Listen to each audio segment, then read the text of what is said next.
کراچی میں سب سے زیادہ ای چالان کس ٹریفک قانون کی خلاف ورزی پر جاری ہوئے ہیں؟ تفصیلات کے مطابق کراچی ٹریفک پولیس نے قوانین کی خلاف ورزی پر 24 گھنٹوں میں مزید 5791 الیکٹرانک چالان جاری کر دیے ہیں،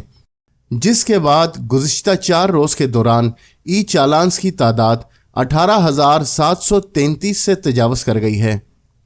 ٹریفک پولیس کے مطابق بدھ کی شب 12 بجے سے جمعرات کی شب 12 بجے تک سیٹ بیلٹ نہ باندھنے پر 3,546 ای چالان کیے گئے،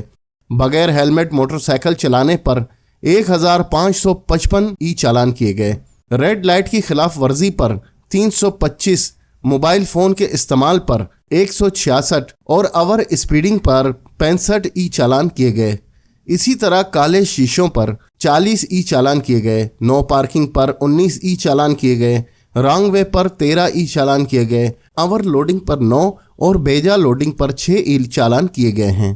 ترجمان کے مطابق یہ نظام شہریوں میں ٹریفک قوانین کی پاسداری کو یقینی بنانے اور مؤثر نگرانی کے لیے ایک اہم سنگ میل ہے اور عوامی تعاون سے یہ نظام مزید بہتر بنایا جا رہا ہے۔ ترجمان کے مطابق شہریوں سے اپیل ہے کہ ٹریفک قوانین کی مکمل پاسداری کریں